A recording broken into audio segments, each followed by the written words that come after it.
Sud Radio, les vraies voix qui font bouger la France. Stéphane Soumier avec Bismart, 19h30, 20h. Salut à tous. Alors pour le coup, vous allez faire une rencontre. J'ai fait une rencontre. On va faire ensemble une rencontre et un dossier emblématique de ce qui est en train de se passer. D'abord, de la crise réelle qui est en train de saisir des pans entiers de l'industrie. En l'occurrence, c'est l'industrie automobile. Mais aussi de l'hypocrisie du discours politique quand il dit qu'il veut défendre les usines. Vous allez voir ça avec MBF Aluminium. C'est parti sur Sud Radio. On démarre donc avec l'automobile, la sous-traitance automobile. Adeline Munarolo est avec nous. Bonjour Adeline. Bonjour Stéphane. Directrice générale. Je suis ravi de vous recevoir. Voilà, je le dis d'un mot. J'en profite. Voilà. Les femmes industrielles aujourd'hui parlent trop peu. Donc voilà. Merci d'être là. Merci. Surtout dans un contexte qui est le vôtre, qui est un contexte quand même hyper challengé. Donc voilà, merci d'être là. On est dans le Jura. On est à Saint-Claude. Effectivement. Donc on fait des pièces en aluminium. On fait alors exactement d'ailleurs, parce que j'ai vu fonderie, usinage.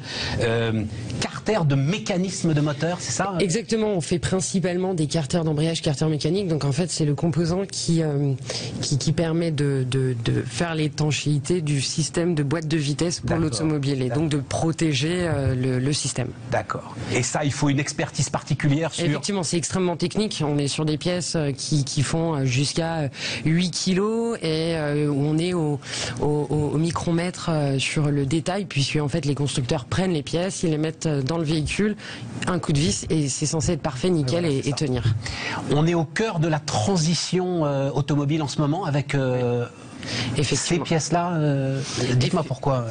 Et effectivement, donc MBF Aluminium, c'est une société qui a 70 ans maintenant, qui est implantée dans le Jura. Déjà, l'aluminium, il faut savoir que c'est une matière qui est 100% recyclable à l'infini. Donc je trouve que actuellement, c'est quand même une matière qui est très intéressante. Et ensuite, dans l'actualité, effectivement, puisque nous sommes sur le marché hybride et on a obtenu le marché des nouveaux véhicules Renault, principalement.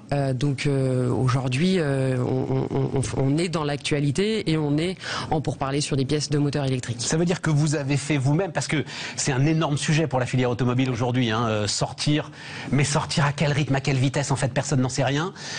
Du moteur explosion, on va le dire comme ça, pour aller vers des motorisations qui peuvent être alors effectivement hybrides ou électriques. Vous avez pris ce virage-là, vous, Adeline. Et effectivement, le virage, il était ambitieux à l'époque, puisque c'est fin 2016 que Renault vient nous consulter pour le moteur hybride. En fin 2016, personne ne se doute de ce qui va se passer encore dans l'automobile. Ouais. Donc, effectivement, c'est un grand virage, des gros investissements, puisque pour obtenir ce marché avec Renault, il a fallu investir près de 14 millions. Et il a fallu montrer patte blanche pour que nous obtenions ce marché. Et c'est ensuite 3 ans de co-développement avec Renault, des dizaines de modifications pour que le moteur fonctionne correctement. Et donc, entre-temps, il y a eu le fameux Dieselgate qui a engendrer cette fameuse première crise de l'automobile que nous avons connue. Tout à fait. Mais une accélération des choix que vous avez fait, vous. Exactement. Et ça nous a conforté dans nos choix, sauf que on s'est retrouvé dans une situation où, mi-2018, il y a le Dieselgate qui explose. On perd 15% de notre chiffre d'affaires sur cette année-là. Et parce que vous faisiez encore des pièces pour le diesel. Principalement pour Renault. Peugeot a un autre système où eux, ils travaillent beaucoup sur des moteurs mixtes, c'est-à-dire que les pièces s'adaptent aussi bien sur de l'hybride, de l'essence ou du diesel. Donc l'impact, on l'a beaucoup moins ressenti avec nos autres clients. Pour Renault, c'est un impact considérable, près de 6 millions de chiffre d'affaires en 6 mois en moins. Mais au fond, nous, on s'est dit, c'est pas grave, on serre les dents, on y va, parce que il était prévu qu'au printemps 2019, on lance la production de cette pièce hybride.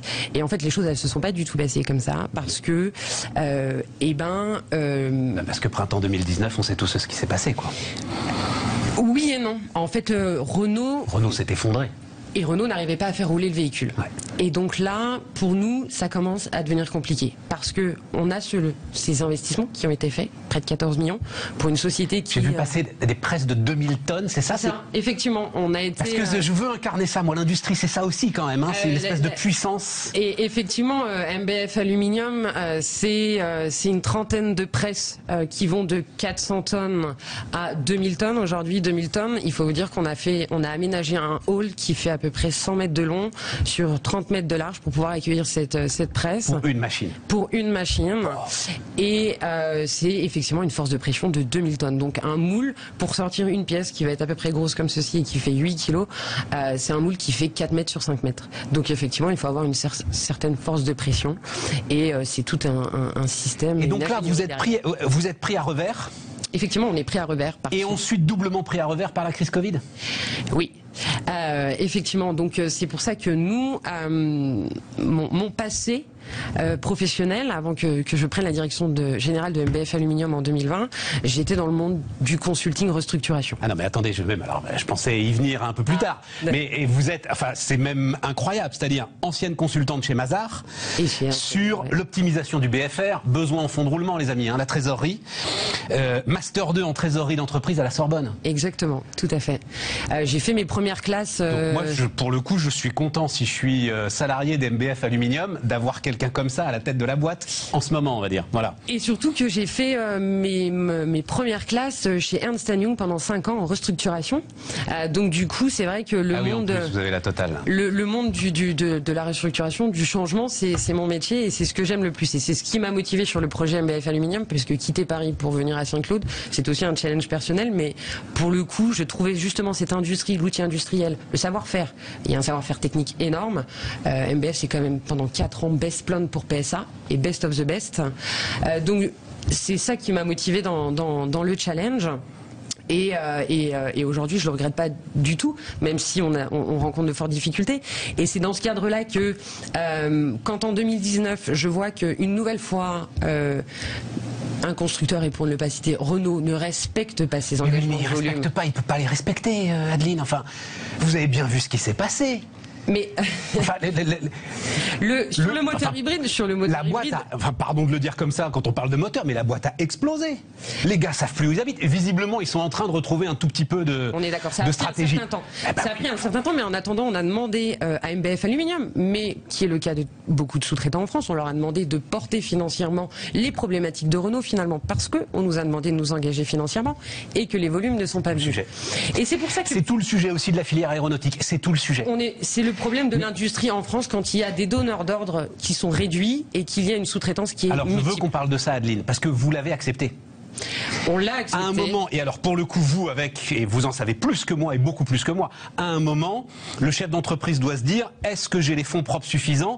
Il faut anticiper forcément un choc, surtout avec une boîte comme Renault. Et c'est pour ça que c'est la première fois que je rencontre MBF Aluminium, c'est parce que j'ai ma casquette consultant et que justement, avant de faire ce programme d'investissement de près de 14 millions pour Renault, la direction de MBF Aluminium décide de vérifier que financièrement c'était viable et que les perspectives d'avenir étaient bien là. Et on a fait un travail pendant plusieurs mois et on a été levé des financements pour pouvoir réaliser ça. Et c'est vrai que sur le papier et les engagements qu'avaient donnés les constructeurs et principalement Renault à cette époque, laisser présager de super perspectives. Après, il y a eu le Dieselgate et effectivement, Renault n'y est pour rien. Mais sur le moteur hybride, Renault n'a pas respecté ses engagements. On parle d'une production qui devait rentrer au printemps 2019, qui finalement n'est rentrée en production que fin mai 2020. Je ne vais pas rentrer parce que globalement, vous allez assigner Renault. Hein, donc, je ne veux pas rentrer. Non, on va pas faire la justice à la télé. C'est pas notre sujet. Notre sujet, c'est aujourd'hui MBF Aluminium et sa situation. C'est-à-dire, vous êtes là parce que j'ai l'impression que vous êtes l'incarnation de ce que, à un moment, si France Relance veut dire quelque chose, de ce que vous devez défendre.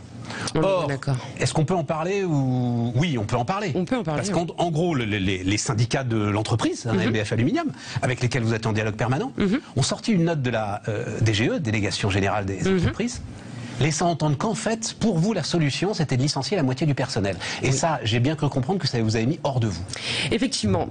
Pour vous expliquer le contexte, quand fin 2019, je me rends compte qu'il y a un problème justement sur les perspectives d'avenir de la société. C'est là où je mets ma casquette restructuring et je dis, messieurs les actionnaires, il faut que nous entrions en médiation à Bercy pour mettre les constructeurs autour de la table avec Bercy en juge de paix et pour dire maintenant concrètement quel est l'avenir pour MBF Aluminium sur les engagements. On ne demandait pas des perspectives irréalisables, on demandait à un moment donné que nous puissions chez MBF Aluminium structurer correctement l'entreprise pour que justement nous n'ayons pas de difficultés dans le futur. On savait qu'une crise de l'automobile allait arriver. On n'est pas... C'est ultra cyclique l'automobile. Voilà, exactement. On le savait parce que il y a le développement des nouveaux modèles. On ne sait pas trop encore où se positionner. Donc c'est dans ce cadre-là qu'on rentre à la DGE et on discute pendant des mois. On a eu un audit Codéfi, ce qu'on appelle un audit Codéfi, donc qui est demandé par le préfet et le ministère de Bercy, qui vérifie tout l'historique de la société, les perspectives d'avenir et si le projet industriel, il est viable et financier aussi. Il s'avère que, compte tenu des mauvais résultats que nous avions eu en 2019, suite aux éléments dont je vous ai parlé précédemment, effectivement, on a connu des difficultés passagères. Mais la conclusion du rapport est de dire MBF Aluminium est une société industriellement qui tient la route, qui doit compter dans le paysage industriel. Et puis qui vient d'investir 14 millions d'euros. Exactement. Et donc, moi je discutais énormément avec mon interlocuteur de la DGE qui essaie de trouver une solution. Et dans le même temps, cet interlocuteur me dit, écoutez Adeline, aujourd'hui en France, on va pas se le cacher, j'ai 50 dossiers de sous-traitants sur mon dossier et ce n'est plus possible. Nous ne pouvons plus gérer. Les constructeurs ne peuvent pas gérer tous ces dossiers. Il faut penser différemment la sous-traitance en France. C'est clair. Et la crise du Covid arrive. Tout est un petit peu arrêté, chacun est renfermé sur ses problématiques. Et fin mai, MBF Aluminium, on est contacté par le cabinet qui a réalisé cette étude pour le ministère, 2 interviews par téléphone et début juin est présenté à Madame Agnès Pannier-Runacher, qui à l'époque n'était pas encore ministre, ce rapport qui effectivement dans une slide dit concrètement que MBF Aluminium fait partie des grands champions de la sous-traitance en France et 2 slides après dit oui mais il faut supprimer 50% des salariés. Sauf que ma réponse... Vous avez 2 sites, hein, c'est 300 salariés à peu près, voilà, donc ça veut dire 150 postes dans une région Saint-Claude, Jura... On est le plus gros employeur du bassin. Et voilà. Et on fait travailler toutes les boîtes locales, donc en fait les conséquences en local sont extrêmement compliquées. C'est pour ça que je m'entretiens aussi beaucoup avec la sous-préfecture pour trouver des solutions. Adeline Munarolo, on marque une pause Adeline et on se retrouve dans un instant. Sud Radio, les vraies voix qui font bouger la France. Stéphane Soumier avec Bismart, 19h30, 20h. Adeline Munarolo, MBF Aluminium, est notre invitée sur Sud Radio. Et Adeline, normalement, on fait appel aux actionnaires dans ces cas-là. Effectivement. L'actionnaire ne peut pas amener suffisamment de fonds propres pour passer cette tempête ? L'actionnaire a effectivement déjà en 2018 réalisé son travail en mettant 12 millions de caution pour financer ces investissements, parce que ces investissements, quand vous êtes dans le secteur de l'automobile et en sous-traitant, on va dire que vous ne donnez pas envie aux banques. Ouais, donc il a à ce moment-là mis 12 millions de caution sur la table pour faire venir des financements. Aujourd'hui, nous sommes à la recherche d'adossement, d'autres solutions de financement pour justement trouver une solution. Mais la problématique, j'ai envie de vous dire, elle est même pas là. C'est qu'à un moment donné, on se retrouve avec un gouvernement qui se fait juge de paix sur l'avenir des sociétés. C'est pas lui qui se fera juge de paix, c'est les fonds d'investissement, les banques, l'ensemble de ceux qui à un moment devant votre dossier, avec France Relance et avec quand même là, a priori, une idée que on peut apporter des fonds propres et on peut avoir des effets de levier, qui va dire oui, ok, banco. Oui, mais si les constructeurs ne suivent pas, en fait, la problématique est aujourd'hui, c'est pour ça qu'on a suivre les constructeurs. C'est pour ça que. C'est pour ça qu'on a une épée de Damoclès un petit peu au-dessus de la tête quand même. C'est-à-dire que effectivement, mais j'irai même plus loin. Quel est aujourd'hui l'intérêt? Parce que ce rapport, qu'est-ce qu'il dit? Ce rapport, il dit il faut qu'il y ait 1 ou 2 gros sous-traitants en France. Mais quelle est la libre concurrence? Il faut savoir qu'aujourd'hui, un constructeur, mais je me mets aussi dans la place d'un constructeur, c'est-à-dire que comment est-ce que vous pouvez établir le vrai prix d'une pièce si vous avez pas, s'il n'a pas de concurrence en face? Et je trouve ça un petit peu dommage parce que ça va pousser les constructeurs aussi à aller beaucoup plus vers l'étranger. Vous savez ce que je discutais, mais vous connaissez ça par cœur, avec une ancienne acheteuse de PSA. Et c'était après la crise de 2008, où là, on a eu une hécatombe de sous-traitance. Et elle disait, et c'est pour ça, mais vous le savez, mais peut-être que ça peut vous donner espoir, elle disait, ce qu'on a compris à ce moment-là, c'est qu'en tirant les prix vers le bas, en demandant à des sous-traitants des trucs invraisemblables, en fait, on les a perdus, et on l'a payé 2 fois plus cher 2 ou 3 ans après, quand il a fallu remettre sur pied une filière de sous-traitance. On est d'accord. Bon, ils ont de la mémoire, ces gars-là, quand même. Oui, mais aujourd'hui, je pense que... Ils sont eux-mêmes dans une tourmente, pas possible. C'est ça. On a d'un côté, on va pas se le cacher, on a d'un côté Renault qui est lui-même dans une tourmente qui est quand même assez compliquée. Ouais. On a d'un autre côté PSA qui lui est sur, j'ai envie de dire, un ramp-up extraordinaire. Ouais. Et tant mieux pour l'image de la France. Mais en même temps, pour avoir quand même beaucoup discuté avec nos interlocuteurs chez les constructeurs, aujourd'hui, l'industrie automobile ne gagne plus autant d'argent qu'avant. Parce que les véhicules, le prix est toujours tiré vers le bas. Et ça a toujours une conséquence. Et la conséquence, elle va être sur les premiers à en souffrir, ce sont les sous-traitants, puisqu'ils veulent produire toujours moins cher. Et produire moins cher, on le sait très bien, on va pas se le cacher, en France, ça devient compliqué. C'est clair et net. Mais quand on a une expertise comme la vôtre sur la motorisation hybride, l'électrique, on va pas passer à l'électrique en claquant des doigts. La motorisation hybride, c'est forcément un moment sur quelques années qui va être indispensable. Et donc je peux pas croire que... C'est là tout le paradoxe du dossier, c'est-à-dire que moi j'ai des carnets de commandes qui aujourd'hui sont complet. Au mois de septembre, on a fait un chiffre d'affaires comme nous n'avons jamais fait en termes de volume de pièces. Et alors? Mais la problématique aujourd'hui qui pèse sur nous, c'est les difficultés financières que nous avons eues sur 18-19 du fait du non-respect des engagements. Et aujourd'hui, on demande une aide soit de Bercy, soit des constructeurs, parce que le Covid nous a fait du mal. J'ai perdu 14 millions d'euros de chiffre d'affaires en 4 mois. Forcément, on s'en remet pas comme ça. Nous n'avons pas obtenu le PGE parce que... vous n'avez pas obtenu le PGE en plus? Nous n'avons pas obtenu le PGE parce que effectivement, sous-traitance aujourd'hui, les banques, elles ont beaucoup de mal. Et puis, c'est malheureux ce que je veux dire, mais nous ne sommes pas un gros acteur. On est important. Vous vous rendez compte, Adeline, c'est dingue. Ils ont le moins... Enfin, franchement, je n'imaginais même pas que vous puissiez pas ne pas avoir le PGE dans votre situation. Et pourtant, l'exposition... Les gars, ils nous font industrie, ils sont sur leur chaise comme des cabrines. Et c'est un peu le message que j'ai donné à la DGE lors de nos derniers échanges, c'est-à-dire que vous pouvez pas, dans un sens, que les ministres annoncent partout dans la presse et à la télévision qu'il faut réindustrialiser la France, et ne pas soutenir les industriels qui ont investi et qui ont maintenu l'emploi dans des régions qui sont compliquées. Mais voilà, là où vous êtes en plus. On nous parle de territoire, mais on est au cœur du truc, quoi. On est bien d'accord. Et aujourd'hui, on a alerté, on a manifesté le 15 octobre. J'ai lancé une manifestation soutenue par mes salariés pour alerter l'opinion publique, pour alerter les collectivités locales, pour justement de dire attention, nous sommes en danger. Et c'est le plus gros employeur du bassin qui est en danger. Et voilà.